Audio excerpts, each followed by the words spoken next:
Tá go leor buntáiste ag buint leis an réige agus leis an dáthangachas a anna lena lin an taal. Bhíam sé ag múna gaige do bhína fásta na trónúntaí dína a fuirtíúna ón réige ar scail na measc. Tagan dína a reis uanta tuiscuil siad a ggéir dal le bunbún suireach nó bheith gobras na meánus na hanálacha eile bhhain an úsáid as an réige. Tagan dína eile reis a scoil páisteach go na scailin inis agus tá siad a ggéir gaige leirtló nó carú leis an obairhile. Tagan dína eile reis tuiscuil siad a ggéir a deangan náisiúnta leirt agus a bheith páirteach sa chultúr bhhain leis. Is ionintach an ruir ag dagan dína a reis agus iad fásta achas fosaíhá a fásta teanga nua ólam. Agus cuirann sé lenar gomas meta hangóliacht agus fágann sé gohfuil sé níos éasc an tríútanga ólam.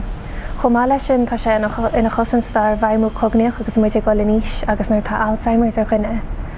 Is taidir mór le ráí an talamh Ellen bealisteach sa réimse seo agus déir sé gur chuir go méach teanga lornach sa churiclim ar chúis eile. Tuis go dogann sé tuiscint dúin ar chuoine eile ar chultúr eile agus ar bhealach eile smuointe.